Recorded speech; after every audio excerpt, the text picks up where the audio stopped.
चिदाकाश, परम ज्योति, अखंड ज्योति, महाचिदाकाश, स्वयं प्रकाश, संपूर्ण प्रकाश, पूर्ण ब्रह्म, अनंत तेजघन, अनंत चिदघन, परमाकाश, केवल अनंत शुद्ध तेजघन, परमाकाश, अखिलात्मा, पूर्ण ब्रह्म, परमात्मा, परम चिदाकाश, परम ज्योति, अखंड ज्योति, अनंत पूर्ण, परम चिदाकाश, परम शांति, स्वयं सिद्ध, स्वयं प्रकाश, स्वयं पूर्ण, स्वस्वरूप, यही सब कुछ है, इसके सिवा कुछ नहीं है। शून्यभास, अनंत कोटि, महाकल्पो है ही नहीं।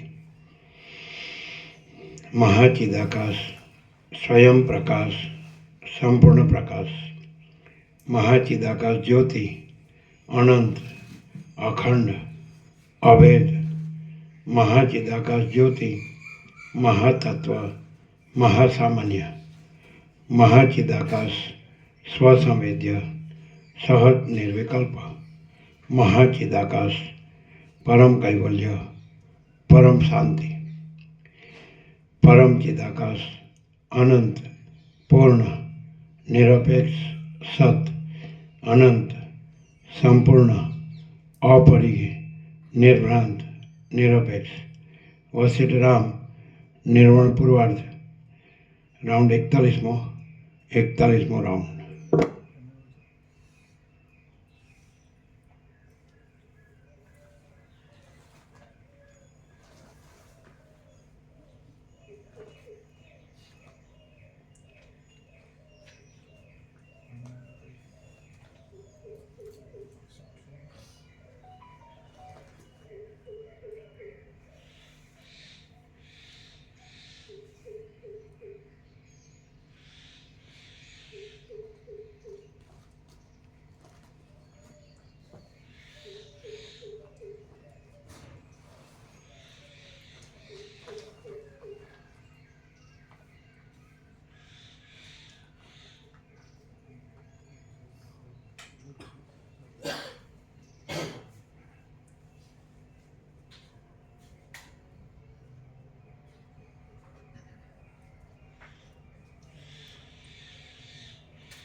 आद्य परब्रह्म सदगुरु देव की जय। ઓમ શ્રી પરમાત્મને નમઃ. સદગ્રંથોમાં શિરોમણી શ્રી યોગવાસિષ્ઠ મહારામાયણ, નિર્વાણ પ્રકરણ, પૂર્વાર્ધ, સર્ગ 95, પેજ નંબર 1065, પેજ નંબર 1065, સર્ગ 95. આ 95માં સર્ગમાં શિખીધ્વજ રાજાને કુંભમુનિ ઘાટાપણું કમી થવાથી ક્રમે કરી અજ્ઞાનથી શાંતિનો માર્ગ બતાવશે અને રાજાની પરમપદમાં વિશ્રાંતિ થશે એ કથા કહેવામાં આવશે. અજ્ઞાનની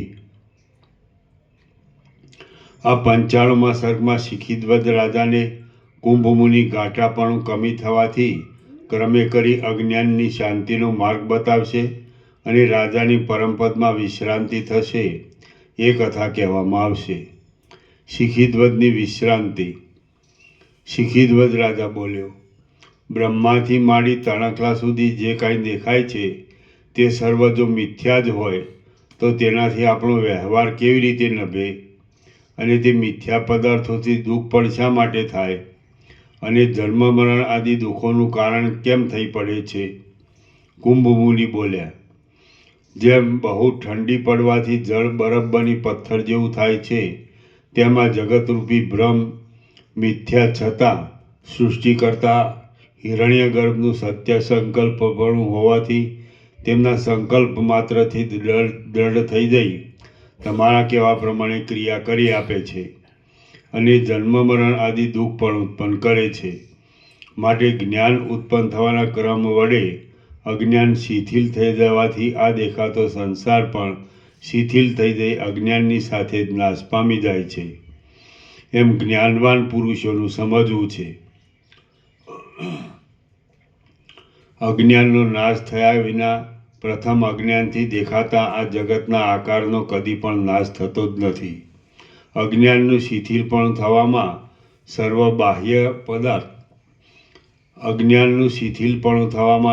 બાહ્ય પદાર્થોના જ્ઞાનને આકારે સ્ફુરેલી વૃત્તિઓનું ચિત્ત નિરોધ વડે જે ઓછું થવું તે જ કારણરૂપ છે અને તે જ જ્ઞાનની ઉત્પત્તિ થવાના ક્રમથી પરમાત્મારૂપ પરમપદનો સાક્ષાત્કાર થયેલી આ સર્વ સૃષ્ટિનો અભાવ અનુભવવામાં કારણરૂપ થાય છે.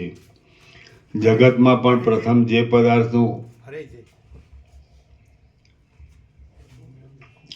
અજ્ઞાનનું શિથિલપણું થવામાં સર્વ બાહ્ય પદાર્થોના જ્ઞાનને આકારે સ્ફુરેલી વૃત્તિઓનું ચિત્ત નિરોધ વડે જે ઓછું થવું તે જ કારણરૂપ છે અને તે જ જ્ઞાનની ઉત્પત્તિ થવાના ક્રમથી પરમાત્મારૂપ પરમપદનો સાક્ષાત્કાર થયેલી આ સર્વ સૃષ્ટિનો અભાવ અનુભવવામાં કારણરૂપ થાય છે. જગતમાં પણ પ્રથમ જે પદાર્થનું ઓછાપણું થવા માંડે તે પદાર્થ ક્રમે કરી પોતાનો પૂર્વનો આકાર નાશ પામી જવાથી પોતાની મેળે જ નાશ પામી જાય છે. માટે પ્રથમ જ્ઞાન ઉત્પન્ન થાય તેવા ક્રમથી બહારના પદાર્થોના આકારવાળી વૃત્તિઓનો નાશ થવો જોઈએ. પછી ક્રમે કરી અજ્ઞાન પણ નાશ પામી જઈ આત્મ સાક્ષાત્કાર થતાં આ જગત પણ આત્માથી જુદું ન જણાયાથી નાશ પામી જાય છે.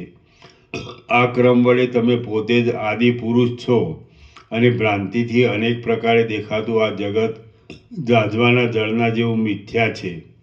આ પ્રમાણે સૃષ્ટિકર્તા બ્રહ્માની પણ પરબ્રહ્મની સત્તાથી જુદી સત્તા નહીં હોવાથી આ દેખાતી સૃષ્ટિ પણ કોઈ દિવસ છે જ નહીં. કેમ કે જે પોતે જ ન હોય તે બીજાને શું બનાવી શકે?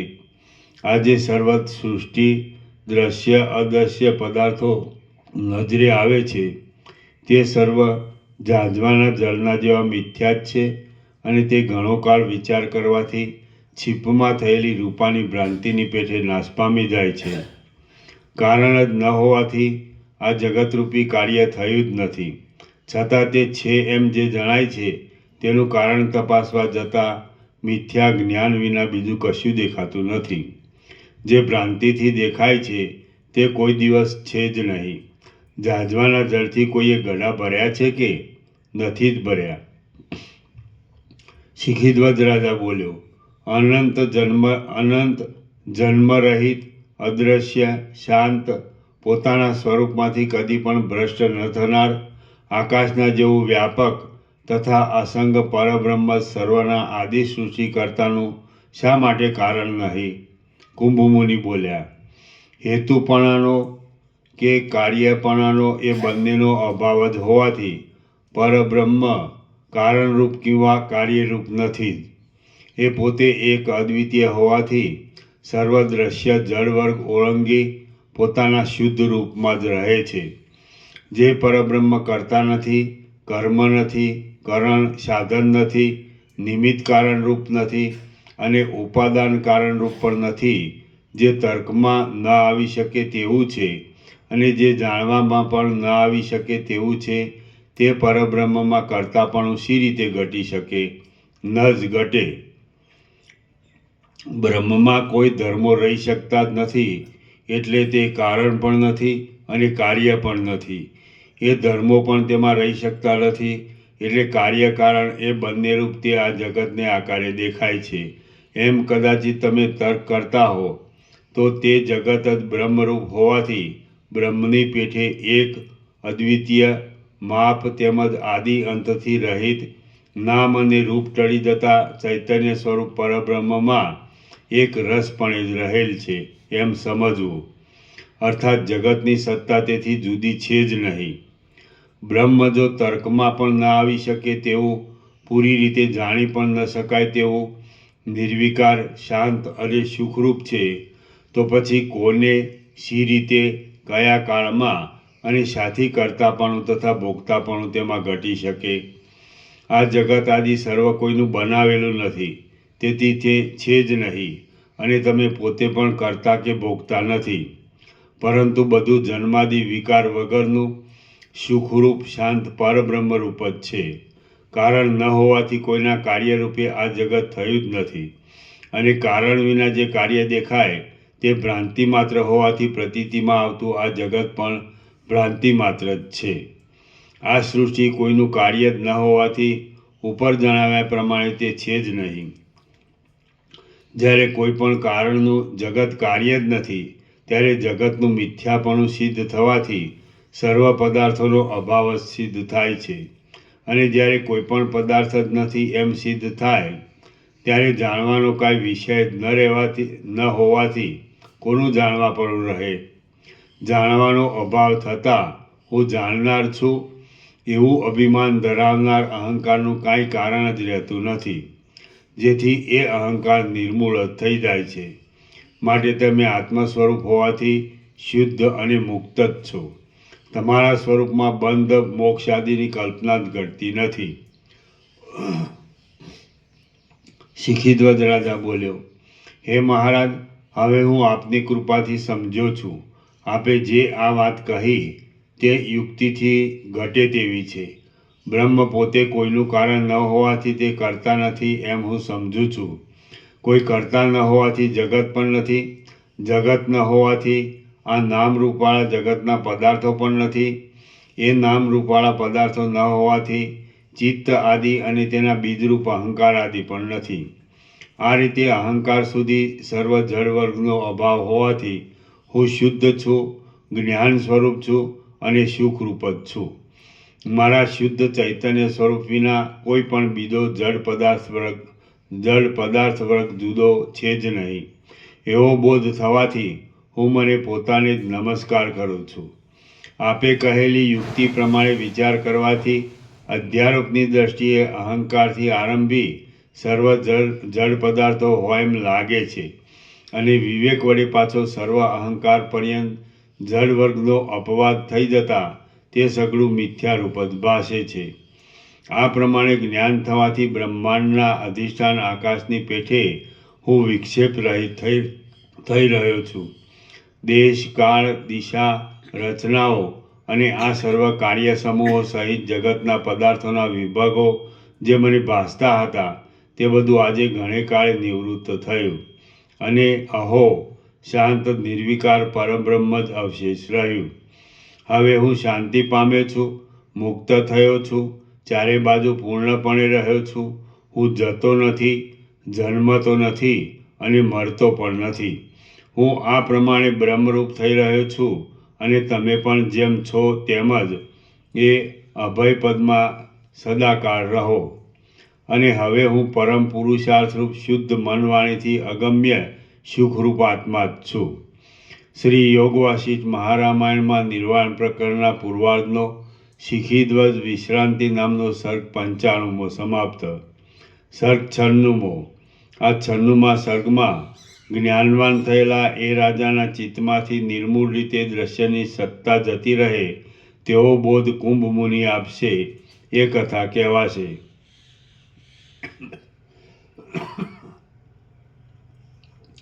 શિખીધ્વજનો બોધ.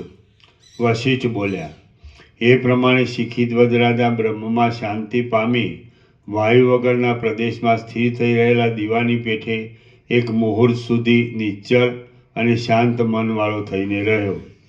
જ્યારે એ શિખીધ્વજ રાજા નિર્વિકલ્પ સમાધિ વડે બ્રહ્મમાં એકરસ થઈ જવા માટે એ નિર્વિકલ્પ સમાધિમાં પ્રવેશ કરવા તૈયાર થયો ત્યારે કુંભ મુનિએ તત્કાળ તેની એવી દશા જોઈ કેટલોક બોધ કરવો હજી બાકી રહી ગયાથી તરત પોતાની લીલાથી તેને જગાડી દીધો.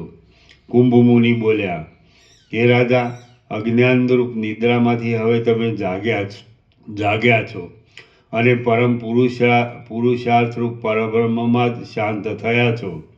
હવે તમારે દ્રશ્ય પદાર્થો ન દેખાય અથવા આભાસ માત્ર દેખાય એ બંનેનું કશું પ્રયોજન નથી. એક વખતમાં જ તમને આત્માનો અનુભવ થવાથી દ્વૈતની ભ્રાંતિ મટી ગઈ છે કે જે ભ્રાંતિ અનેક અનિષ્ટ પેદા કરનારી છે.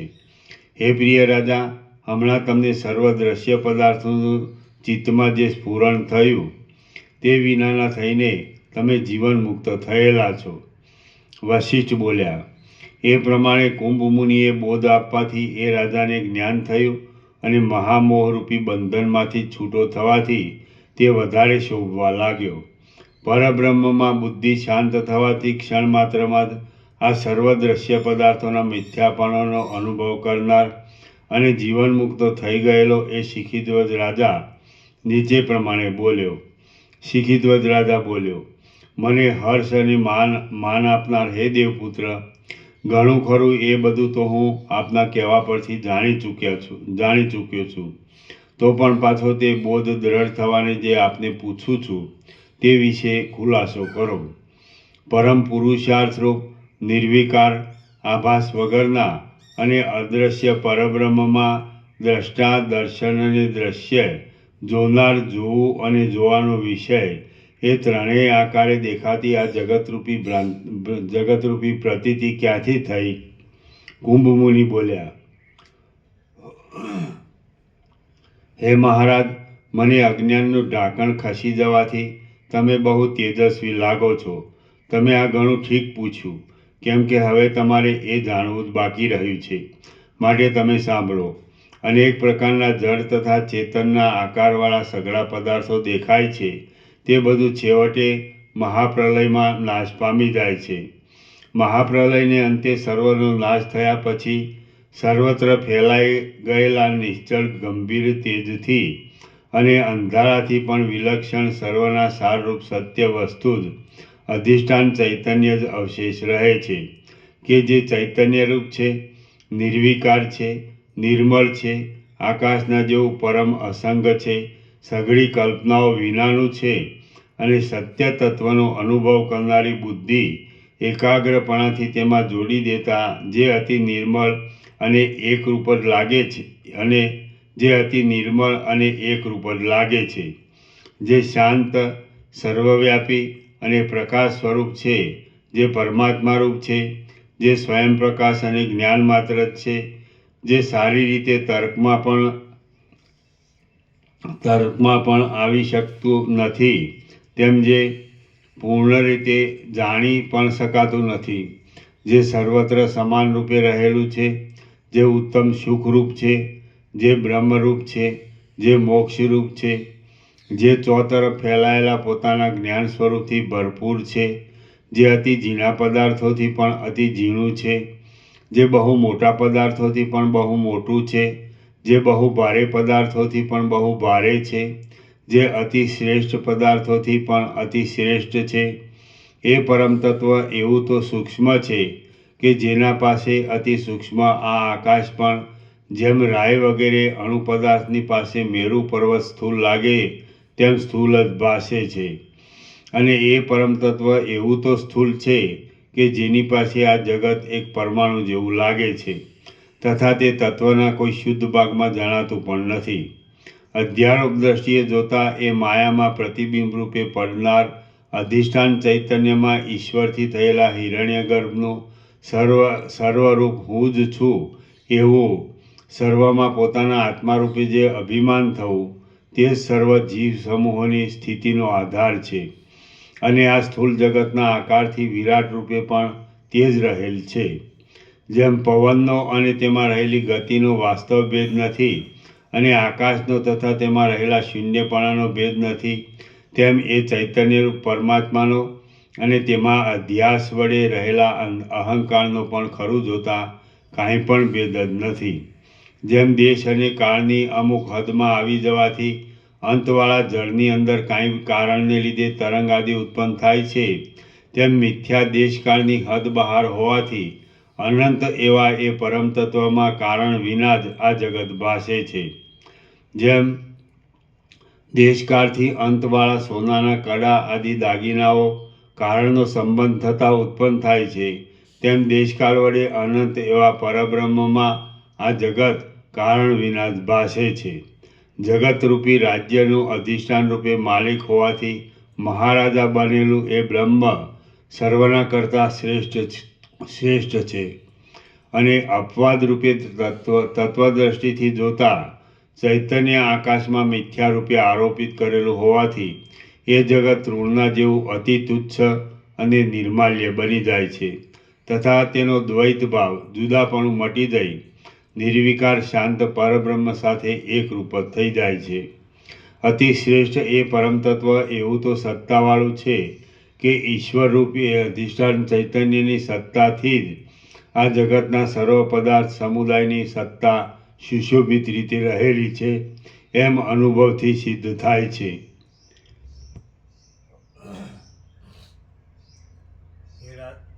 હે રાજા શિખિધ્વજ, સર્વવ્યાપી એ પરમ તત્વ જ એક સારરૂપ છે. એ તત્વ કેવળ ચૈતન્ય માત્ર છે, અત્યંત આનંદરૂપ છે અને બીજું કાંઈ પણ ન હોવાથી એક સંખ્યા પણ તેમાં ઘટતી નથી. માટે એ અક્ષય આત્મતત્વ જ પૂર્ણ રીતે ચારે બાજુ ભરપૂર થઈ સર્વત્ર શોભી રહ્યું છે.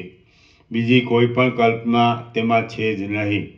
સદાકાળ એ આત્મતત્વ જ સર્વરૂપ હોવાથી કેમ જાણે સર્વને આકારે થઈ રહ્યું હોય તેમ ભાસે છે. ચક્ષુ વગેરેથી ન દેખાવાથી અને હાથ વગેરેથી ન લેવાય તેવું હોવાથી તે કાર્યરૂપ કે કારણરૂપ નથી. એ આત્મતત્વ પ્રત્યક્ષ આદિ પ્રમાણો વડે નહીં જાણી શકાયાથી કાંઈક વિલક્ષણ તરહનું અને એકમાત્ર પોતાના નિર્મળ અનુભવ વડે જાણી શકાય તેવું છે. પરમ આનંદરૂપ છે, અતિ સૂક્ષ્મ છે અને તે પોતે જ સર્વરૂપે થઈ રહેલું છે, તથા સર્વ પદાર્થોનું તે આત્મારૂપ છે અને જુદા ન હોવાથી સર્વ પદાર્થો તેના આત્મારૂપ છે. વ્યવહાર દ્રષ્ટિથી જોતા પોતે આત્મતત્વ જ નામરૂપવાળા સર્વ જગતરૂપે છે, તો પોતે પોતાનું કારણ કેમ ઘટી શકે?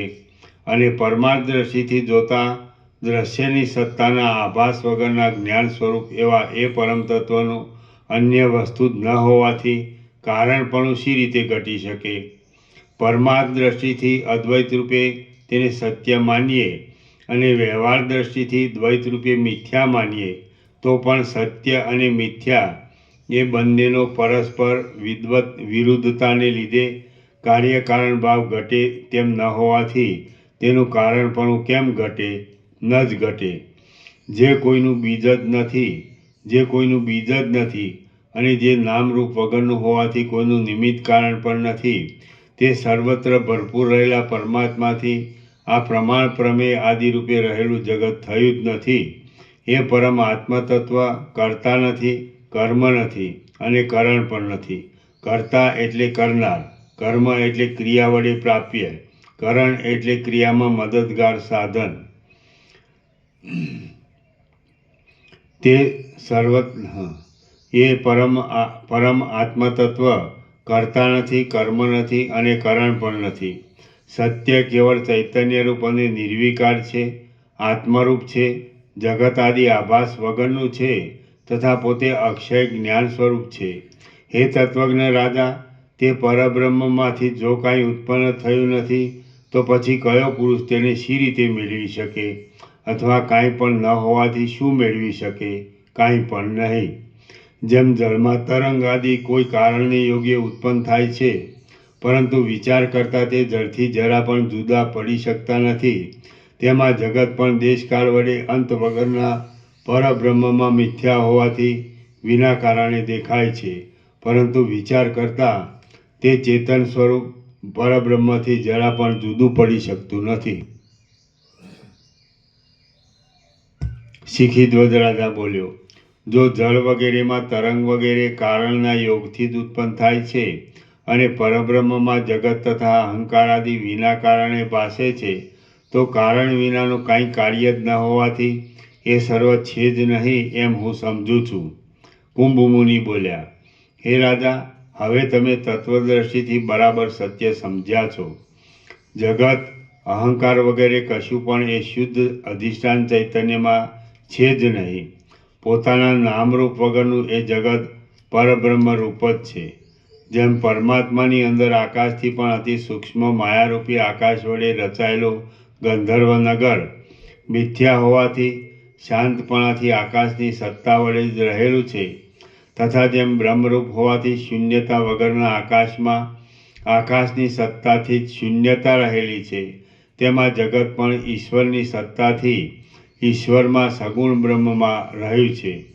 એ રીતે બ્રહ્મ સત્તાથી જ સત્તાવાળું આ જગત અધિષ્ઠાન ચૈતન્ય રૂપે જાણવામાં આવે અથવા કોઈ પણ રીતે તે જડ રૂપે નથી એમ સારી રીતે સમજાઈ જાય તો તે બ્રહ્મરૂપ જ જણાયાથી સુખરૂપ થઈ જાય છે. જ્ઞાનના ઉત્તમ પ્રભાવથી વિષ પણ અમૃતના જેવું સુખકારક થાય છે.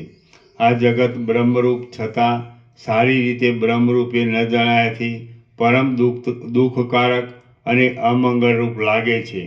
કેમ કે આ ઝેર છે એમ જાણી અમૃત પણ પીવામાં આવે તો તે ઝેરના જેવું જ કાર્ય કરે છે. એ પ્રમાણે અજ્ઞાન વડે કે જ્ઞાન વડે જેવી જેવી દ્રઢ ભાવના કરવામાં આવે તેવી રીતે અને તે રૂપે ચૈતન્યરૂપ ઈશ્વર જ માયાવિશિષ્ટ બ્રહ્મ જ સર્વરૂપ હોવાથી થઈ જાય છે.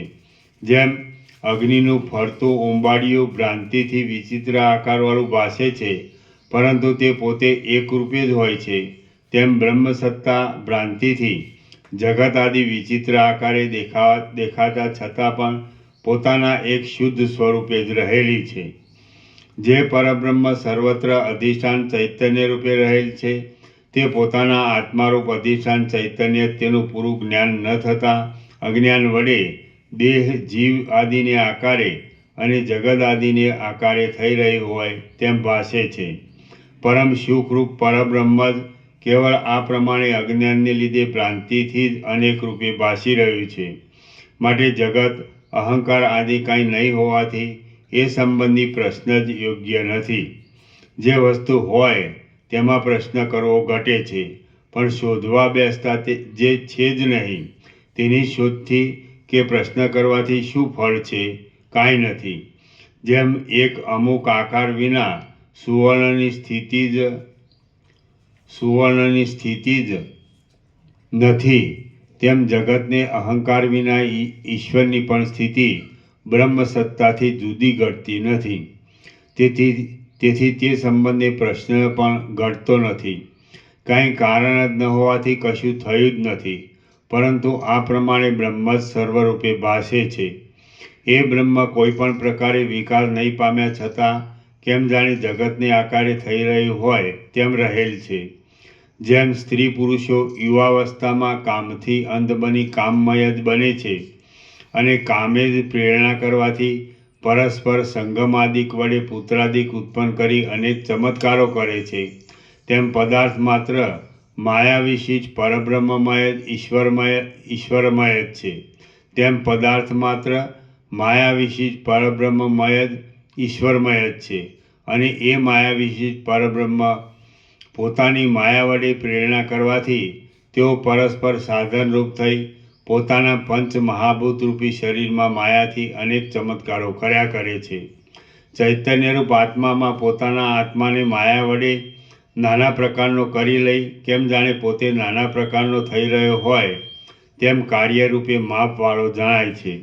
અને પોતાના આત્માનું ખરું જ્ઞાન થવાથી જોવા જતાં સર્વ પોતાના આત્મા વડે જ વ્યાપ્ત હોય એમ લાગે છે. પૂર્ણ સગુણ બ્રહ્મરૂપ કારણમાંથી પ્રથમ સૃષ્ટિના આરંભકાળમાં પોતાના અદ્રષ્ટ અનુસાર સર્વજીવો પૂર્ણ બ્રહ્મરૂપ સર્વ કાર્યોને માયા વડે કલ્પી લે છે. અને વચમાં સ્થિતિકાળમાં પણ એ જીવો પૂર્ણ બ્રહ્મમાંથી પૂર્ણ બ્રહ્મરૂપ સર્વ ભોગ મોક્ષ સાધનોને માયા વડે પૃથક કલ્પી લે છે. તથા છેવટ જ્ઞાન થતાં માયાના આવરણો દૂર થઈ ગયાથી એ સર્વ પૂર્ણ બ્રહ્મથી જ પૂર્ણ રહે છે. અને ભેદની ભ્રાંતિ તથા માયા ટળી જતાં માત્ર એક પૂર્ણ બ્રહ્મ જ અવશેષ રહે છે. કેવળ ચૈતન્યરૂપ આત્મામાં જે સૃષ્ટિની પ્રતીતિ થાય છે તે ચૈતન્યરૂપ જ છે. અને ઉત્પન્ન જ નહીં થયા છતાં માયા વડે ઉત્પન્ન થયા જેવી ભાસે છે.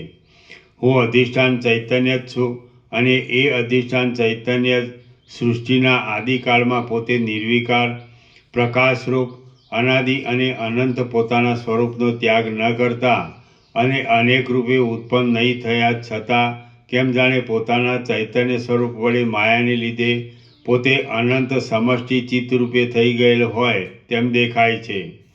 પછી તે સ્થૂળતાની કલ્પનાનો આભાસ પડતા હિરણ્ય ગર્ભથી કેમ જાણે સ્થૂળ વિરાટને આકારે પ્રસરી રહ્યું હોય એમ લાગે છે.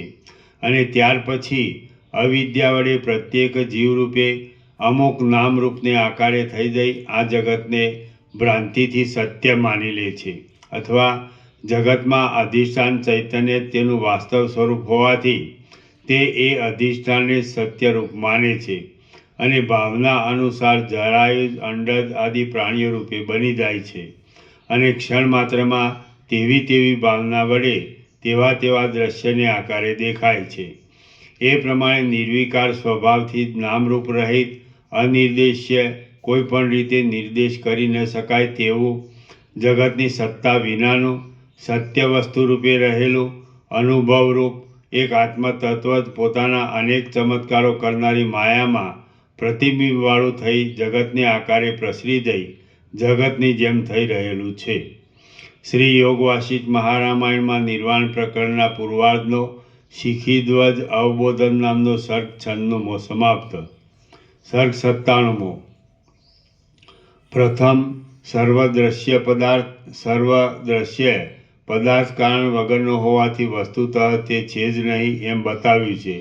અને આ 97મા સર્ગમાં ચૈતન્ય સત્તાથી દ્રશ્યનું દેખાવું પણ મિથ્યા જ છે એ વાત યત્ન વડે સિદ્ધ કરશે.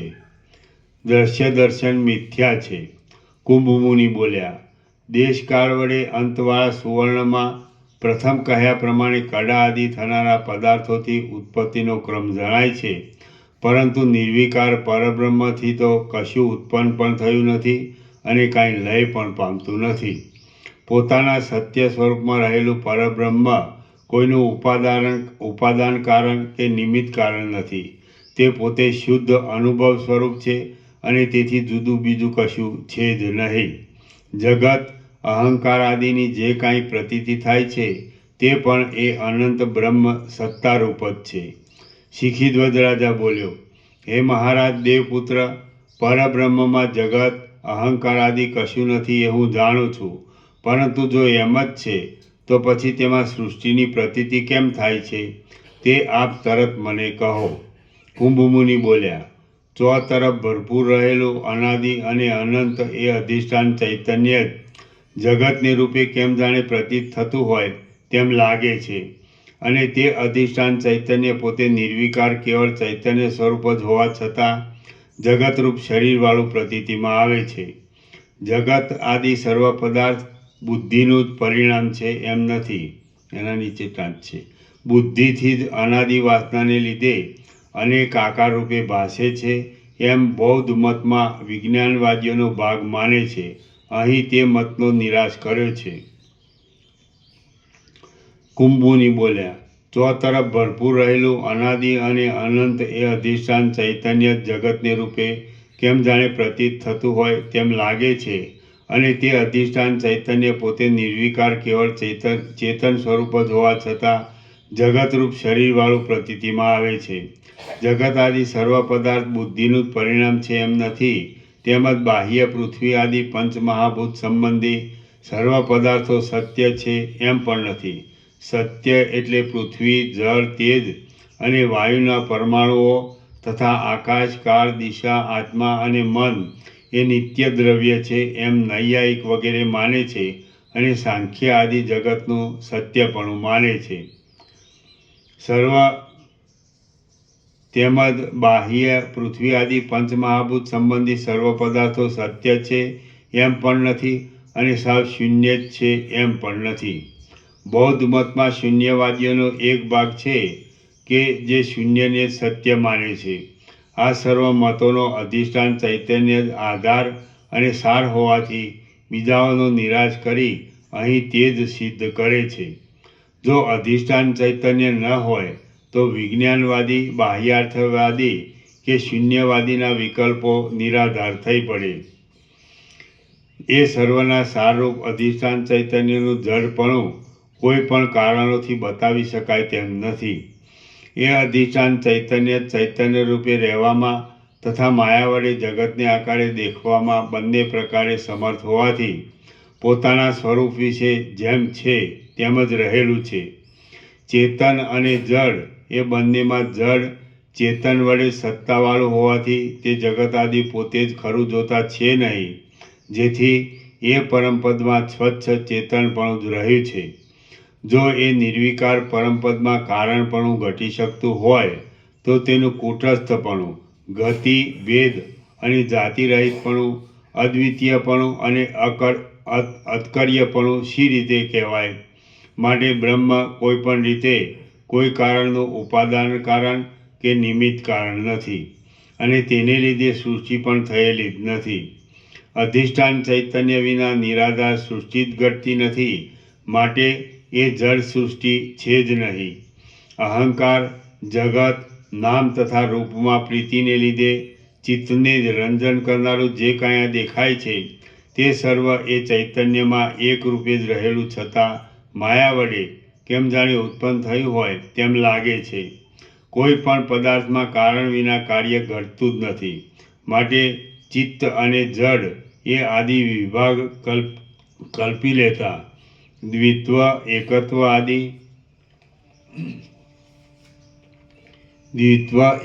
આદિ સંખ્યાવાળું આ જડ જગત પોતાના અનુભવથી વિચારતા આકાશમાં ફૂલના હોવાની પેઠે મિથ્યા જ છે.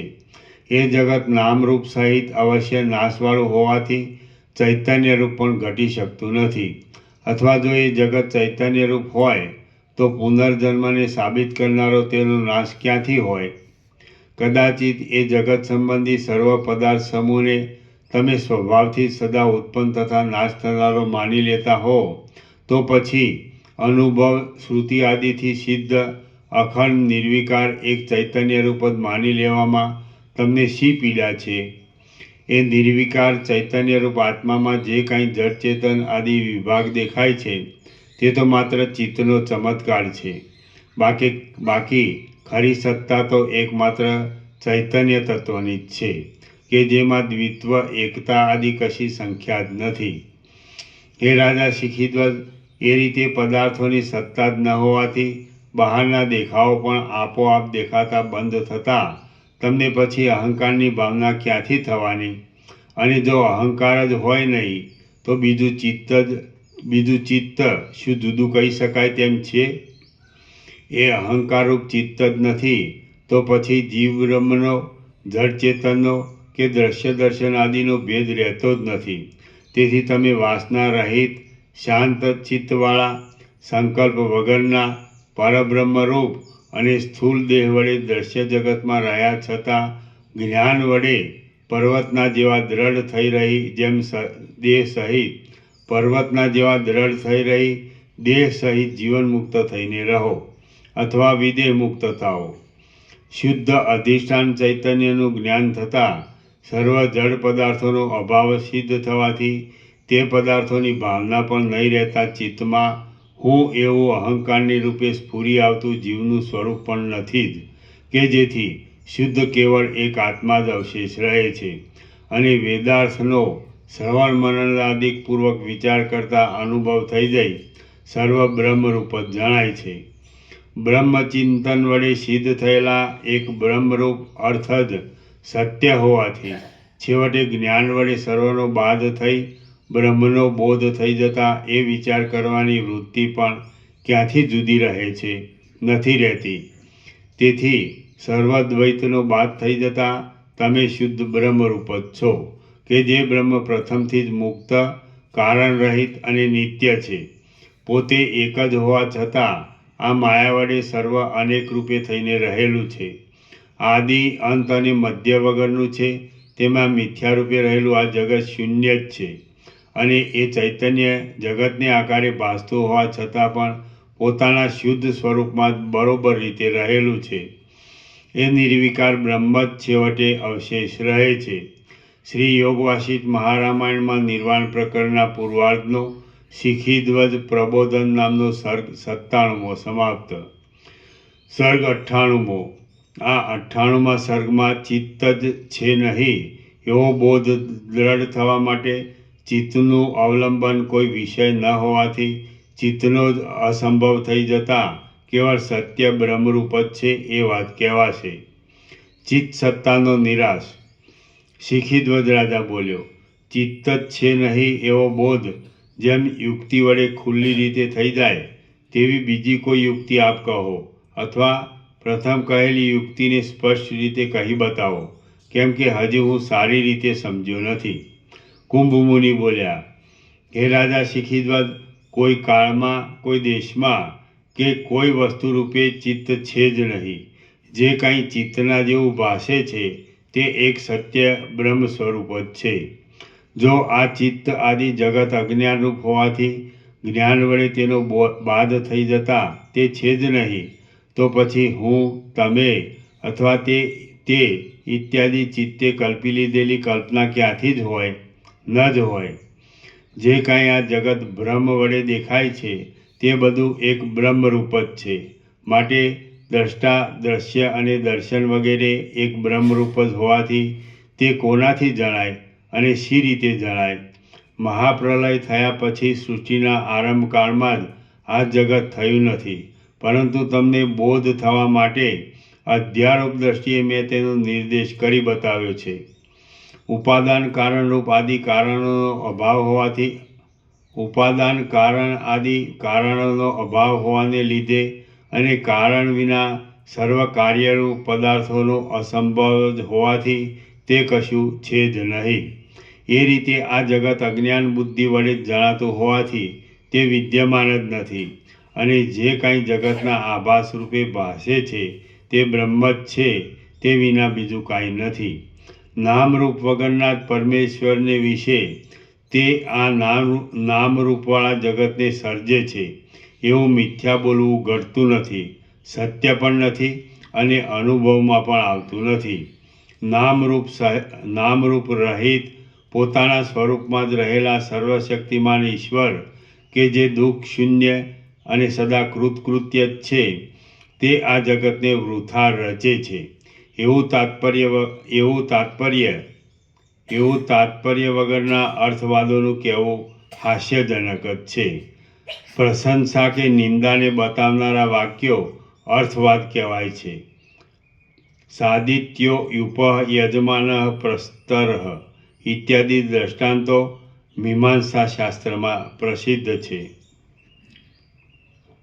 હે સુશીલ રાજા શિખીધ્વજ, આ યુક્તિ વડે ચિત્ત પણ અસિદ્ધ ઠરે છે.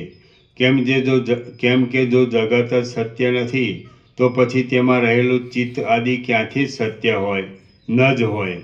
ચિત્તનું સ્વરૂપ વિચારવા જતાં વાસના માત્ર જ છે.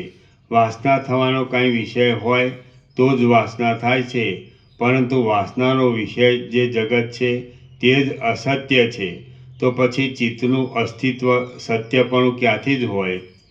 બ્રહ્મ પોતે પોતાના આત્મા વડે પોતામાં જે પ્રકાશી રહેલ છે તેણે જ માયા વડે પોતામાં ચિત્ત ઇત્યાદિ નામો કલ્પી લીધેલા છે. આ દ્રશ્ય જગત જો હોય તો હજી તેમાં વાસના થવાનો અવકાશ આવે, પરંતુ પ્રથમ કારણ જ ન હોવાને લીધે તે જગત જ ઉત્પન્ન નથી થયું, તો પછી ચિત્ત તો ક્યાંથી જ હોય? માટે પરમ આકાશ એવા નામને ધારણ કરનારા ચિદાકાશરૂપી અનંત જ્ઞાન જ સર્વત્ર પ્રકાશી રહ્યું છે. તેમાં વળી જગતની સત્તા ક્યાંથી હોય? એ પરમ આકાશરૂપ ચૈતન્યરૂપ અરીસામાં બિંબ પ્રતિબિંબ ભાવથી જે કાંઈ અનિર્વચનીય માયા જણાય છે તે પણ ચિત્ત કે જગતની ક્રિયા ઉત્પન્ન જ નહીં થયેલી હોવાથી નથી. અનેક અનર્થોને ઉત્પન્ન કરનારો હું, તમે અને આ જગત ઇત્યાદિ ભેદ જ્ઞાન પર હું કે જે સાક્ષીરૂપ છું તેને સ્વપ્નમાં અનુભવાતા પદાર્થોની પેઠે મિથ્યા જ ભાસે છે.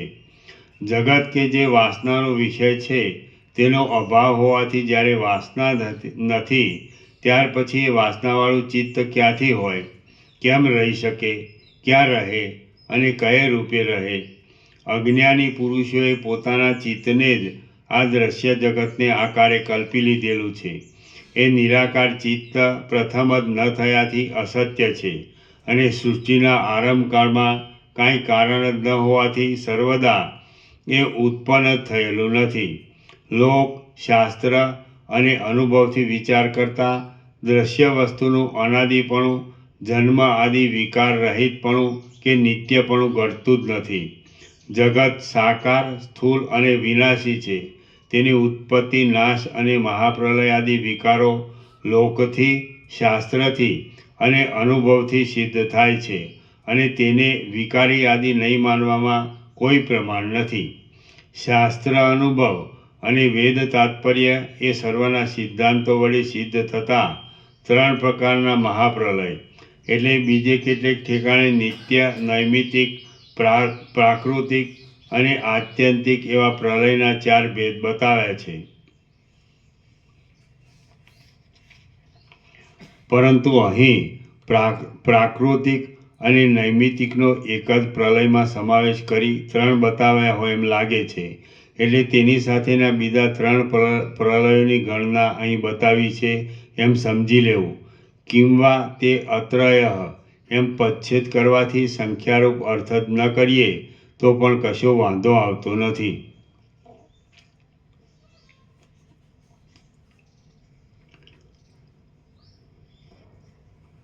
એ સર્વના સિદ્ધાંતો, શાસ્ત્ર, અનુભવ અને વેદ તાત્પર્ય એ સર્વના સિદ્ધાંતો વડે સિદ્ધ થતા 3 પ્રકારના મહાપ્રલય અને નિત્ય પ્રલય એવા નામના પ્રલયો છે જ નહીં એમ ઉન્મત્ત જ કહેલો માણસ જ કહે. જેની બુદ્ધિને લોકો, શાસ્ત્રો અને વેદો પ્રમાણરૂપ લાગતા નથી તે પુરુષ ચાર્વાક મતને માનનારા દુર્જનો કરતાં પણ અતિ મૂઢ છે. માટે સજ્જન પુરુષે તેનો આશ્રય કરવો નહીં. નાશવંત અને સાકાર હોવાથી દેખવામાં આવતા આ જગતનું કારણ નાશરહિત અને નિરાકાર બ્રહ્મ ઘટી શકતું નથી. હે તત્વજ્ઞ રાજા, એ પ્રમાણે જગતને માત્ર બ્રહ્મ દ્રષ્ટિએ જોતા પણ તેનું સ્વપ્નદ્રષ્ટ પદાર્થોની પેઠે કાર્ય કરવાપણું કાયમ જ રહે છે. પરંતુ તે વસ્તુ દ્રષ્ટિએ આવું સ્થૂળ આકારવાળું નથી, પણ બ્રહ્મરૂપ જ છે. નિરાકાર, અનંત, સર્વથી અનાદિ, વિભાગ વગરનું, સર્વરૂપ, પૂર્ણ અને શાંત એ પરબ્રહ્મ પોતે પોતાની મેળે જ પોતાના નિર્વિકાર સ્વરૂપનું માયામાં પ્રતિબિંબ પડતા પોતાના સ્વરૂપને જ સૃષ્ટિ, પ્રલય આદિના રૂપને ધારણ કરવાવાળા જગતને આકારે કેમ જાણે સમજતું હોય તેમ અજ્ઞાનકાળમાં ભાસે છે અને પાછું ક્ષણ માત્રમાં જ્ઞાન થઈ જતાં તે જ પોતાનું સ્વરૂપ અદ્વિતીય બ્રહ્મમાં બ્રહ્મરૂપ જ જણાય છે. માટે એ સર્વ બ્રહ્મ જ છે. કોઈ ઠેકાણે જગત આદિની બુદ્ધિ જ નથી. તો પછી ચિત્ત આદિ અને ચિત્તનો અભાવ આદિ કલ્પના ક્યાંથી હોય? તથા દ્વિત્વ એકત્વ આદિ સંખ્યાની કલ્પના પણ ક્યાંથી હોય? ન જ હોય. એ રીતે ખરું જાણ્યાથી આ જગત આદિ સર્વ જેમ છે તેમ રહ્યા છતાં પણ શાંત, કોઈના આધાર વિનાનું, જન્મરહિત અને અનાદિ બ્રહ્મરૂપ જ છે. તથા અજ્ઞાન દ્રષ્ટિએ જોવામાં આવતું આ નામરૂપાત્મક સર્વ દ્રશ્ય સમિથ્યા જ હોવાથી અનેક પ્રકારે કે એક પ્રકારે કહી શકાતું નથી. માટે તમે જેમ હાલ ચાલે છે તેમ જ વ્યવહાર કરતા છતાં તત્વજ્ઞાન વડે ખરું સમજી લઈ વાણી આદિ વ્યાપારથી રહિત થઈને રહો. શ્રી યોગ વાસિષ્ઠ મહારામાયણમાં નિર્વાણ પ્રકરણના પૂર્વાર્ધનો શિખીધ્વજ અવબોધન નામનો સર્ગ 98મો સમાપ્ત. સર્ગ 99મો. આ 99મા સર્ગમાં રાજાને જ્ઞાન થયા છતાં પાછો તે બોધ દ્રઢ થવા સારું સ્થૂળા નિખનન ન્યાયથી કુંભ મુનિને ફરીવાર તેનો બોધ આપશે. બ્રહ્મ અને જગત. શિખીધ્વજ રાજા બોલ્યો, હે મહામુનિ દેવપુત્ર, આપની કૃપાથી મારું અજ્ઞાન જતું રહ્યું અને ભૂલાઈ ગયેલા આત્મ સ્વરૂપની પાછી સ્મૃતિ થઈ. હવે હું નિસંદેહ વિશ્રાંત બુદ્ધિવાળો અને જ્ઞાનવાન થયો છું. જે કાંઈ જાણવાનું હતું તે સઘળું જાણી ચૂક્યો છું. મનમાં પણ કોઈ જાતના વિચારો ન કરવા તે જાતનું મહામૌન મેં ગ્રહણ કર્યું છે. માયારૂપી મહાસમુદ્રને હું તરી ગયો છું અને હું શાંત, અહંકાર રહિત, બોધવાળો અને દુઃખ રહિત થઈને રહ્યો છું. અહો, હું ઘણા કાળ સુધી આ સંસાર સાગરમાં ભટક્યો છું. હમણાં આપની કૃપાથી નિશ્ચળ પરબ્રહ્મરૂપી અક્ષય સ્થાનને પ્રાપ્ત થયો.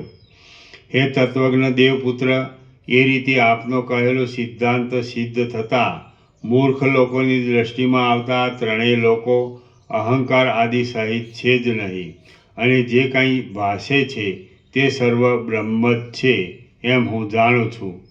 કુંભમુનિ બોલ્યા, જ્યાં જગત જ નથી ત્યાં વળી હું, તમે ઇત્યાદિ ગંધર્વનગરના જેવો મિથ્યા વ્યવહાર ક્યાં રહે? કયા નિમિત્તથી રહે? શી રીતે રહી શકે અને કોની પેઠે રહે?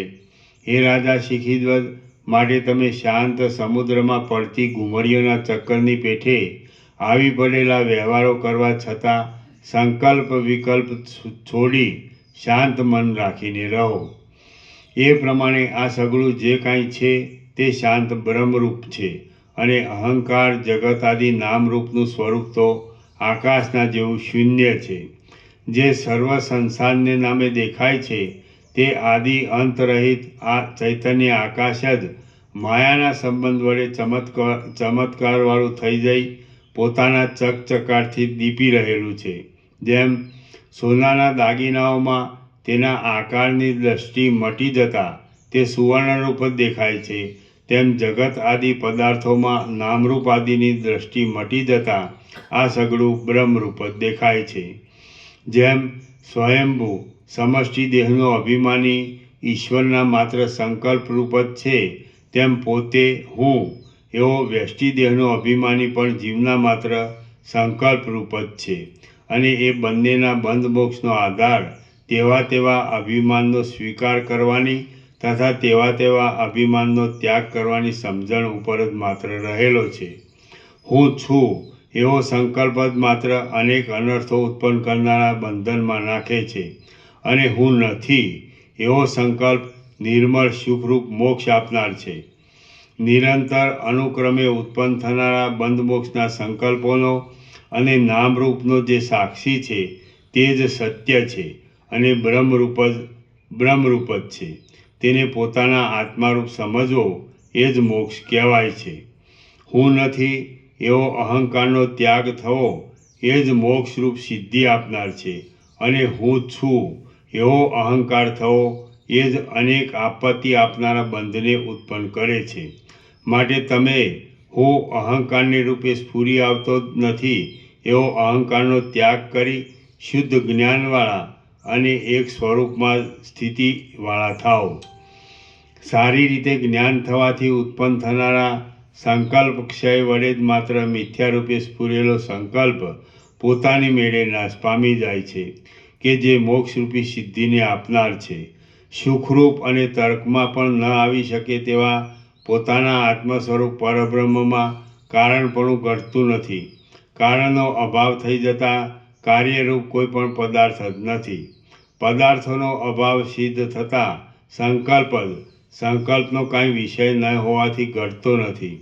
અને સંકલ્પરૂપી કારણનો અભાવ થતાં અહંકાર થવો પણ ઘટતો નથી. આમ અહંકાર ન થતાં સંસાર કોને તથા કેવી રીતે ઘટી શકે? તેથી સંસારનો પણ અભાવ સિદ્ધ થતાં સર્વ બ્રહ્મરૂપે જ બાકી રહે છે. જે કોઈ આ જગતને આકારે ભાસે છે તે પ્રથમ અજ્ઞાન દશામાં પણ સત્ય પરબ્રહ્મ જ પોતાના આત્મામાં તેવી રીતે થઈ રહેલું દેખાય છે. અને પોતાના શુદ્ધ સ્વભાવમાં રહેલા પોતાના સ્વરૂપ વડે ભરપૂર તે પરબ્રહ્મ રૂપ જ જ્ઞાન થતાં પોતાના નિર્વિકાર આત્મા રૂપે દેખાય છે. જેમ વજ્રના પથ્થરમાં વજ્ર વિના બીજું કાંઈ હોતું જ નથી, કારણ કે તે વજ્ર ખૂબ દ્રઢ અને એક ઘન હોય છે, તેમ પરબ્રહ્મ સદાકાળ એકરૂપ હોવાથી તેમાં બીજું કાંઈ હોઈ શકે નહીં. પરંતુ જેમ વજ્રના મણીમાં પ્રતિબિંબથી અનેક આકારો પડે છે, તેમ આ જગત બ્રહ્મમાં દેખાય છે. સંકલ્પ વડે રચાયેલા નગરના સંકલ્પનો નાશ થયા પછી જેવું રૂપ રહે તેવું શૂન્ય તમે આ જગતનું રૂપ સમજો, કે જે બ્રહ્મ દ્રષ્ટિએ નિર્વિકાર અને સત્ય છે તથા નામરૂપ દ્રષ્ટિએ જોતા મિથ્યા છે. પુરુષના પડછાયાની પેઠે મિથ્યા ક્રિયાવાળું જણાતું આ જગત શાંત મન આદિથી રહિત અને નામરૂપ વિનાનું બ્રહ્મ જ છે એમ જે દેખે છે તે જ ખરું દેખે છે. સારી રીતે જ્ઞાનનો ઉદય થવાથી રૂપ વગેરે બાહ્ય વિષયો અને સંકલ્પાદિ અંદરના વિષયો નિસાર જ છે એવો શાસ્ત્ર પ્રમાણથી સિદ્ધ થયેલો નિશ્ચય દ્રઢ થઈ જાય છે. તેને જ ડાહ્યા માણસો મોક્ષનો હેતુ કહે છે. જેમ ગતિ વિનાનો વાયુ પોતાના સ્વરૂપમાં સ્થિર રહે છે, જેમ આકાશમાં દીવા વગેરેના આકાર વિના પણ પ્રકાશ રહે છે, અને જેમ કડા આદિ દાગીનાના આકાર વિના પણ સોનું પોતાના સ્વાભાવિક રૂપમાં રહે છે, તેમાં જગત પોતાના નામરૂપ વિના બ્રહ્મમાં એકરૂપ થઈને રહે છે. જ્ઞાન થતાં બ્રહ્મરૂપ થઈ ગયેલા આ જગતની પ્રતીતિ ઉત્પન્ન કરનારા રૂપાદિ બાહ્ય વિષયો અને સંકલ્પાદિ અંદરના વિષયો નિસાર છે અને અસત્ય છતાં મિથ્યારૂપ જ ભાસી રહ્યા છે. જેમ સમુદ્રમાં ઘણા તરંગ આદિ વિકારો તત્વદર્શીએ જોતા તરંગ વગેરે નામ અને રૂપ છોડી દેતા જળરૂપ જ છે, તેમ આ જગતમાં અનેક રૂપે દેખાતા પદાર્થો પણ જ્ઞાન થતાં પોતાના ખરા સ્વરૂપમાં રહેલ એક પરબ્રહ્મ જ છે. સૃષ્ટિના નામ તથા રૂપ એ બંને બાદ કરતાં સર્વસૃષ્ટિ પરબ્રહ્મ રૂપ જ છે અને પરબ્રહ્મ સર્વસૃષ્ટિ રૂપ છે. એ જ સર્વમ ખલ્વિદમ બ્રહ્મ ઇત્યાદિ ઉપનિષદના વચનનો ખરો અર્થ છે. વળી એ બ્રહ્મ શબ્દના અર્થનો વિચાર કરતાં તે અતિશય વિસ્તારવાળું એવો અર્થ થાય છે. જેવી રીતે અંત અને અતિ વિસ્તીર્ણ તત્વનું નામરૂપ રહિતપણું ઘટે છે, તેવી જ રીતે જગત શબ્દના અર્થને બતાવનાર સર્ગનો અર્થ એ છે કે નામ અને રૂપનું ન હોવું. એટલે બ્રહ્મ અને સર્ગ બંને શબ્દોમાં ભેદ હોવા છતાં અર્થમાં જરા પણ ભેદ નથી. સર્વ નામરૂપની ભાવના નહીં થવા દેતા અનુભવમાં આવતું શુદ્ધ ચિદાકાશ જ બ્રહ્મ શબ્દથી કહેવામાં આવે છે. સારી રીતે જ્ઞાન સિદ્ધ થયાથી જગત અને બ્રહ્મ એ બંનેના સંબંધમાં કાંઈ સંકલ્પ ન સ્ફૂરતા જે કંઈ બાકી રહે છે તે તત્વ જરા મરણાદિક વિકારથી રહિત અને શાંત છે, કે જ્યાં વાણી પહોંચી શકતી નથી. આ જગતનું જે કાંઈ સ્વરૂપ ખરી રીતે રહેલું છે તે પાષાણના જેવું અતિ દ્રઢ બ્રહ્મરૂપ જ છે અને જ્ઞાન થતાં જગદ્રષ્ટિનો બાદ થયાથી પણ સર્વ સંકલ્પ સમૂહોથી રહિત થઈ તે પરમ જ્ઞાનરૂપ એક સ્વરૂપે જ રહેલું જણાય છે. શ્રી યોગવાસિષ્ઠ મહારામાયણના નિર્વાણ પ્રકરણના પૂર્વાર્ધનો શિખીધ્વજ અવબોધન નામનો સર્ગ 99મો સમાપ્ત. સર્ગ 100મો. આ 100મા સર્ગમાં બ્રહ્મની સત્તા વડે બ્રહ્મની પેઠે જગતની સત્તાની સંભાવના થતાં તેનો નિષેધ કર્યો છે અને જન્માદિ વિકાર વગરનું બ્રહ્મ સત્ય છે એમ સિદ્ધ કર્યું છે. બ્રહ્મની સત્યતા. શિખીધ્વજ રાજા બોલ્યો, હે મહાબુદ્ધિમાન દેવપુત્ર, જેવું કારણરૂપ બ્રહ્મ સત્ય છે તેવું જ આ કાર્યરૂપ જગત સત્ય છે એમ હું જાણું છું. કુંભમુનિ બોલ્યા, જ્યાં કારણપણું સંભવતું હોય ત્યાં હજી તેનાથી કાર્ય થવાની વાત ઘટી શકે, પરંતુ પ્રથમ જો કારણ જ ન હોય તો તેનાથી કાર્ય ક્યાંથી થાય? ન થાય. આ પરબ્રહ્મમાં કાંઈ કારણ કે કાર્ય છે જ નહીં. જે કાંઈ આ સર્વ જગતરૂપે વિદ્યમાન જણાય છે તે બધું જન્મ આદિ વિકાર વગરનું શાંત બ્રહ્મરૂપ છે. જો કારણમાંથી કાર્ય ઉત્પન્ન થાય તો તે કારણના જેવું જ થાય, પણ જ્યાં કાર્ય ઉત્પન્ન જ ન થયું હોય ત્યાં કાર્ય કારણના સરખાપણાની વાત ક્યાંથી હોય? જેનું બીજ જ ન હોય તે ક્યાંથી થાય એ તમે જ કહો. અને જે તર્કમાં ન આવે તેવું અને જેને નામ રૂપ આદિ પણ છે નહીં તે બ્રહ્મનું બીજપણું શી રીતે ઘટી શકે? દેશ અને કાળનો સંયોગ થતાં દરેક પદાર્થો કારણમાંથી ઉત્પન્ન થાય છે એ વાત પ્રમાણથી સાબિત થાય છે, પરંતુ બ્રહ્મ કે જે નિર્ગુણ હોવાથી કરતા નથી તે પ્રમાણનો અને કારણનો વિષય કેમ થાય? કર્તા કર્મ અને કારણ વગરના એ પરબ્રહ્મમાં કારણપણું છે નહીં. તેથી તેના કાર્યરૂપે જણાતું આ નામરૂપવાળું જગત પણ થયું જ નથી. માટે શુદ્ધ આકાશના જેવું બ્રહ્મ જ તમારું પોતાનું સ્વરૂપ છે કે જે સત્તારૂપે સર્વત્ર રહેલ છે. આથી તમે તેવી જ ભાવના રાખો. એ બ્રહ્મ જ અજ્ઞાની પુરુષોની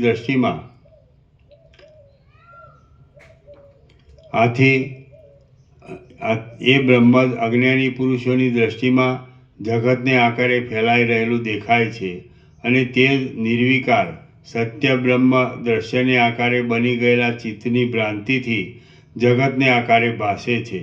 હે રાજા શિખીધ્વજ, ચિત્તની વૃત્તિ બ્રહ્માકારે નહીં રહેતા તેનું બીજી રીતે થઈ જવું એ જ તેના બ્રહ્મ સ્વરૂપની હાનિ થવાનું કારણ છે.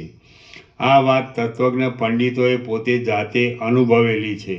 હે રાજા શિખીધ્વજ, ચિત્ત પોતે ચંચળ હોવાથી સ્વભાવે જ આત્મ સ્વરૂપને ભૂલી જાય છે અને તેથી તેની પડતી થાય છે. બહારની વૃત્તિઓને વશ થઈ બ્રહ્મના સ્વરૂપને ભૂલાવી દેવું એ જ તેનું કામ છે. જેથી ક્ષણ માત્ર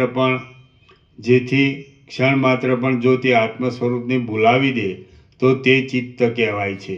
એ ચિત્ત પ્રલયકાળ પર્યંત આત્મ સ્વરૂપને ભૂલાવી દે છે. સારી રીતે જ્ઞાન થવાથી સંકલ્પ પોતે મિથ્યારૂપ હોવાથી પોતાની મેળે જ નાશ પામી જાય છે. એ સંકલ્પ નાશ વડે મોક્ષ સિદ્ધિ મળે છે.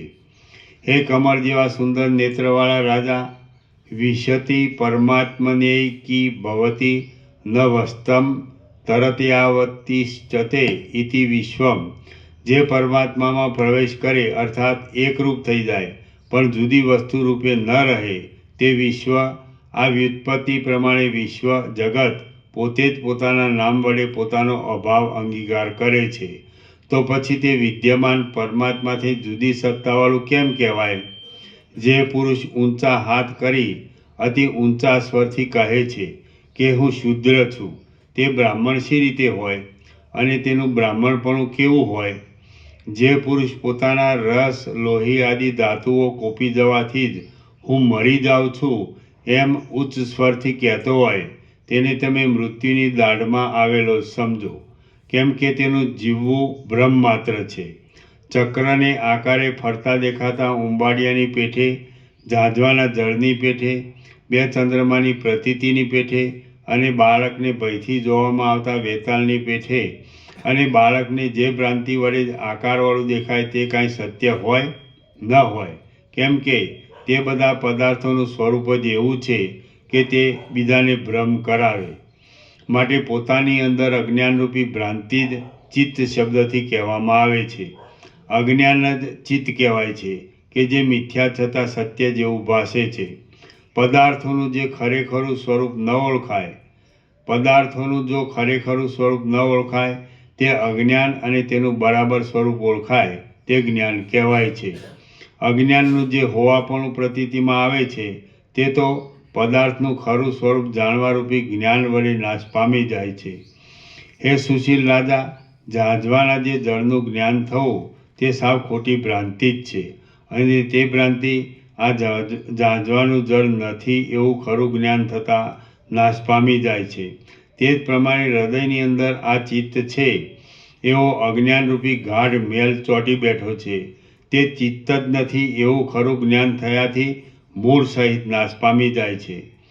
જેમ રજ્જુના અજ્ઞાનની ભ્રાંતિ વડે ઉત્પન્ન થયેલું સર્પપણું આ રજ્જુ સર્પ નથી એવા હૃદયમાં દ્રઢ થઈ ગયેલા જ્ઞાનથી નાશ પામી જાય છે, તેમ પોતાના આત્મ સ્વરૂપમાં અજ્ઞાનરૂપી ભ્રમ વડે થયેલું ચિત્ત છે જ નહીં એવા હૃદયમાં રૂઢ થઈ ગયેલા જ્ઞાનથી નાશ પામી જાય છે. ચિત્ત, મન, અહંકાર ઇત્યાદિ જે કાંઈ છે તે સગળું પોતાના આત્માની અંદર અજ્ઞાન વડે જ ઉત્પન્ન થયેલું છે. બાકી ચિત્ત પણ નથી અને અહંકાર આદિ સહિત જે કાંઈ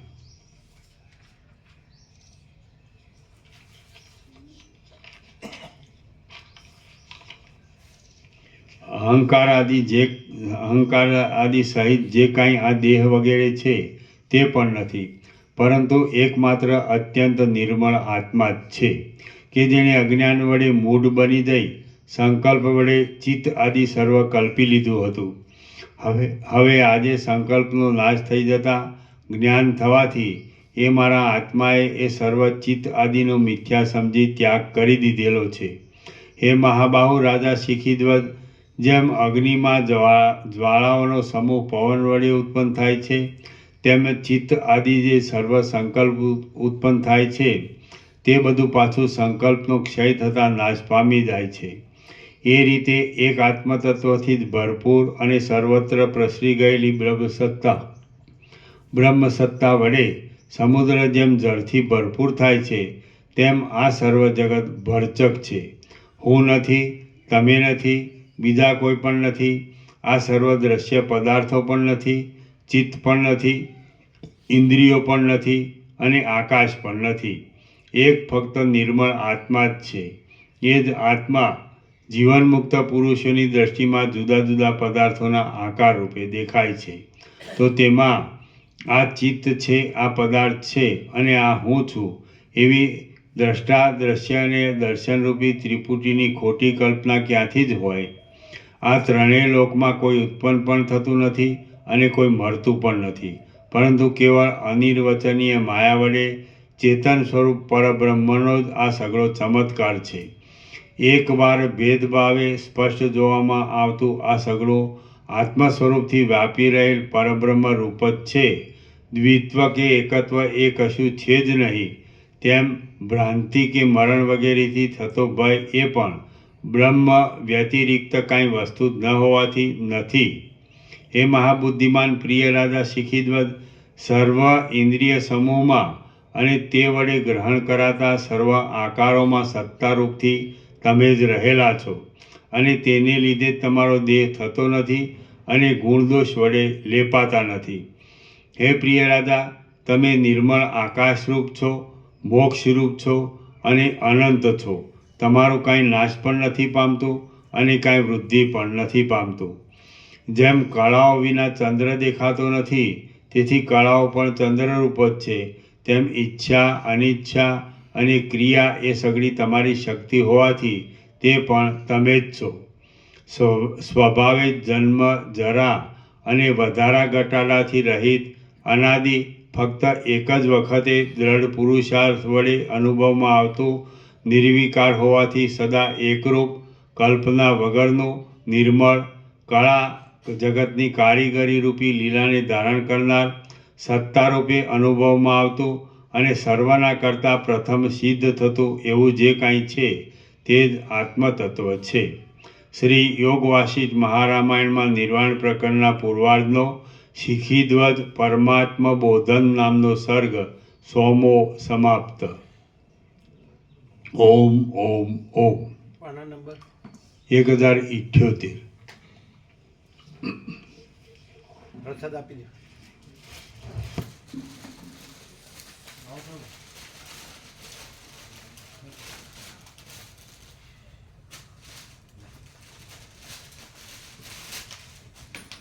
એટલે કાલે આપ્યા એ નવા સ્ટીકર આપજો.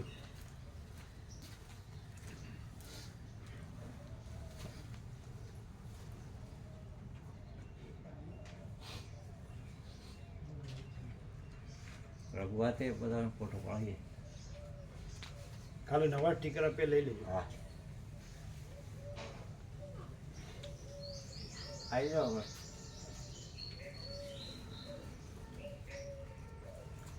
ફેમિલીનો ફોટો પ્રભુઆતે. મારી ફેમિલી બાળગોપાળના મારા પુત્ર બેજો અહીંયા બેજો તમે.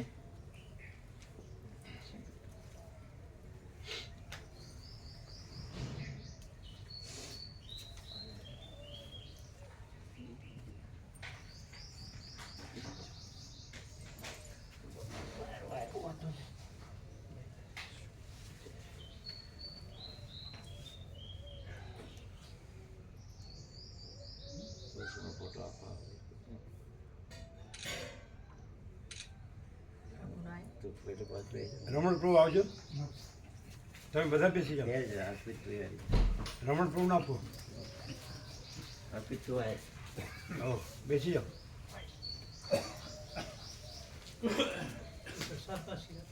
ફોકસ ક્યાં છે?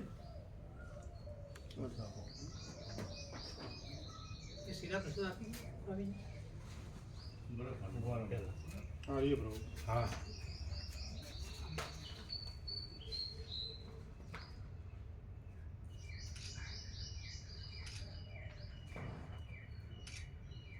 હવે બરાબર જોઈ લે.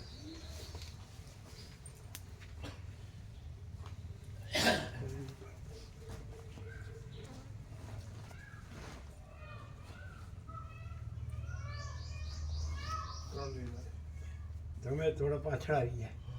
તમે જોવું જોઈએ ને તમારે. આ જો દેખાય એવી રીતે કરો. બેસો. ખરા છે. જોવું પડે ને કે એ ઢંકાઈ ગયા. હા જો કોઈ કપાવું ન જોવે. હવે કમ્પ્લેટ. તો ત્યારે શું હતું?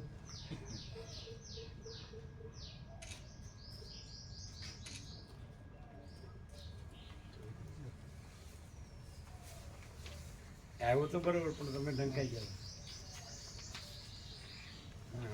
હવે બધા ખુલ્લા ઓપન ન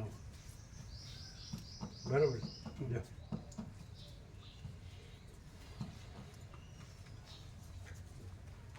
પ્રભુ એમને રાસુદાજી મહારાજના દર્શન કરેલા. એમ નાના હતા 10 વર્ષના 2005માં. એટલે યાદ નહીં હોય પણ યાદ છે?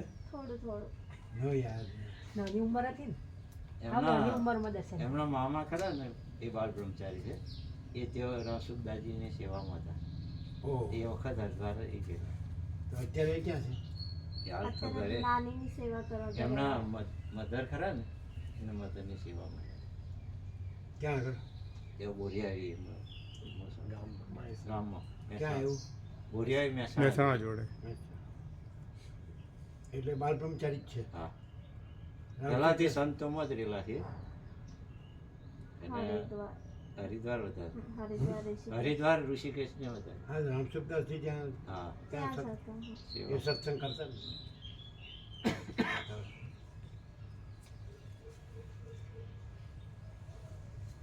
બેસો બસ. પ્રસાદ આપો બધા.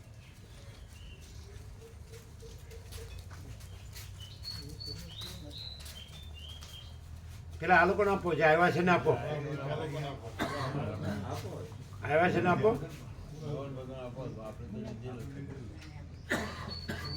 ફૂલ આપો.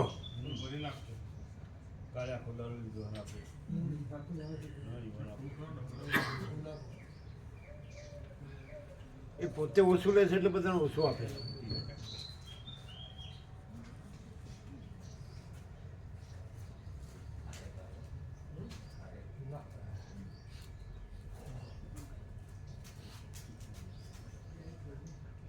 આ મહાશિવરાત્રિનો પ્રસાદ છે કાલનો.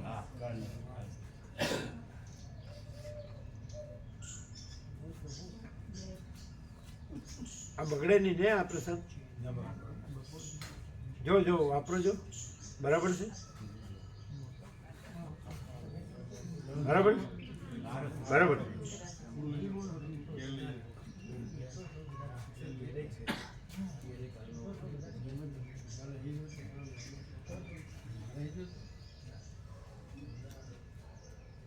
કાલે બધાને ફૂલ આપ્યો તો તો આ લોકોને ફૂલ આપો.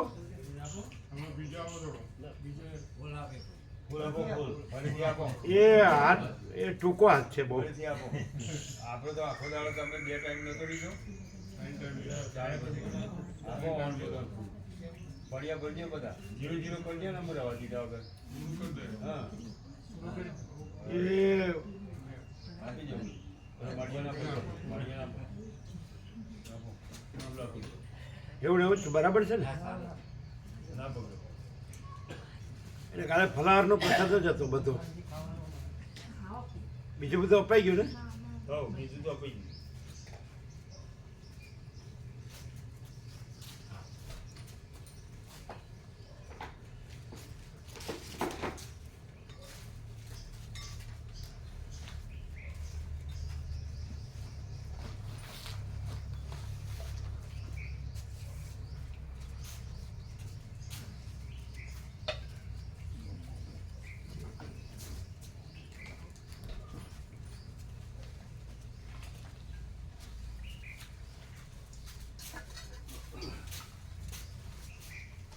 વાયર ઉપર આવ્યું. નીચે લઈ લીધું.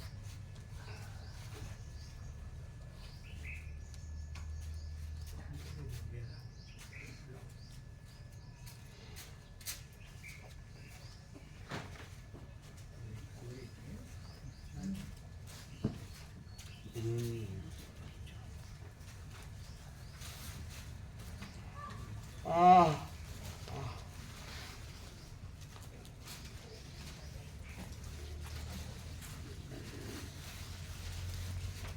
જઈએ તો એટલે ઓપરેશન કરીને પછી આરામ કરીએ.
આપણે ટિકિટ निकाला कि नहीं?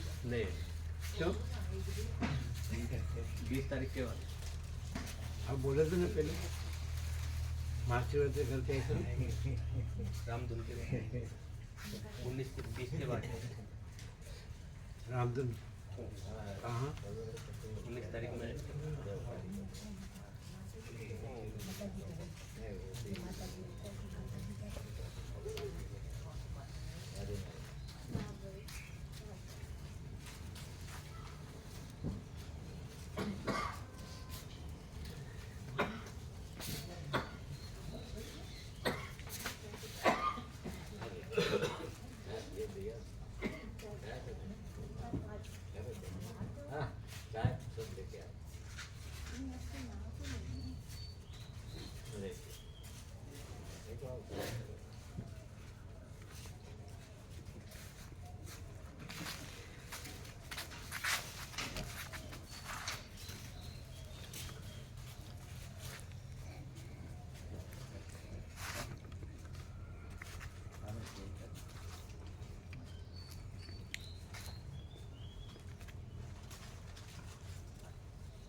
હવે બાળકો પણ મોડા આવ્યા હતા કે વહેલા આવ્યા હતા? મોડા આવ્યા નહીં? તત્વો થઈ ગયા પછી આવ્યા. તમે કીધું ને પ્રસાદ વખતે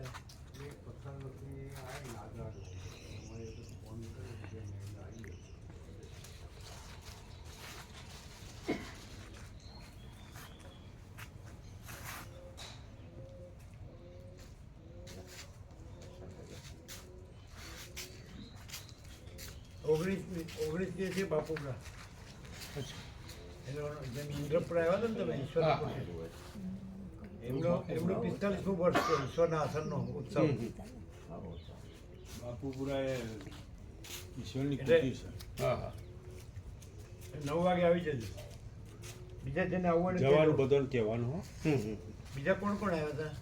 ધનજીભાઈ બધા આવ્યા હતા નટુભાઈ ધનજીભાઈ હા. રામજી બધા રામજી પ્રભુને, બધાને લેજો. વિવેક પ્રભુને બધાને બાપુપુરા ઈશ્વરની કુટીર એ દર્શન લોકોનો કરો. આસનોત્સવ જેમ ઇન્દ્રપુરાનો હતો ને એ રીતે 45મું વર્ષ. હા ફાગણ સુદ બીજ રામકૃષ્ણ પરમહંસની જન્મદિન. બરોબર રામકૃષ્ણ પરમહંસ જયંતિ ફાગણ સુદ બીજ 19 તારીખ એટલે આજે એટલે 2 દિવસ પછી એટલે બધાને કહેજો બરાબર. ચોક્કસ ચોક્કસ. બે વખતે રહી ગયા હોય એટલે કહેજો. જયરામ પ્રભુ કહેવાનું હો. હા જે રમને ખાસ જે આવે એ બીજા ભાવિકો હોય એવો નહીં કહેવાનું. હા બરાબર.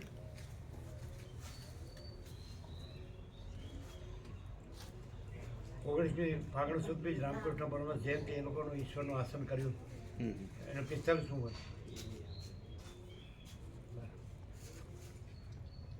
બધાને કહેજો રહી ગયા હોય નહીં કહેજો. ઇન્દ્રપુરા અહીંથી કરીશું તો. અહીંથી જવાનું હોય એના માટે પ્રભુ અહીંથી જવાનું હોય એના માટે એક વાહન કરવું પડશે. અહીંના ભાવિકો હોય એના માટે એ લોકો કહેતા હતા કે મોકલીશું એમ કહેતા હતા આ તો એને કહેવાનું કહેવાનું કે ભાઈ ભાગા પ્રભુ કહેવાનું. કહીશું કહીશું. હા પીવાનું તો શું ઘણો છે આગળ આવશે તો.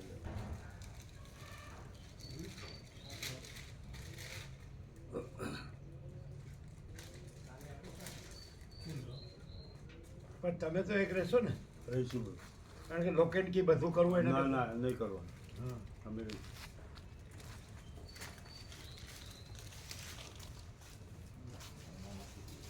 તમે જે રહી ગયા હોય એને કહેજો. ચોક્કસ ચોક્કસ ઇન્દ્રપુરા વખતે જે રહી ગયા હોય ને આવ્યા તો એ બધાને કહેવાનું અને રહી ગયા એ નહીં કહેવાનું.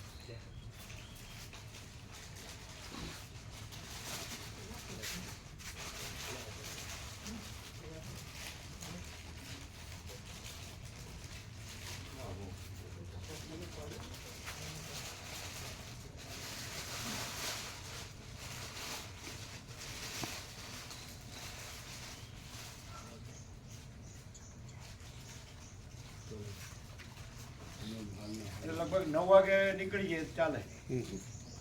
આમ 1.5 કલાક જેવું થાય. 9 વાગે નીકળી જઈએ.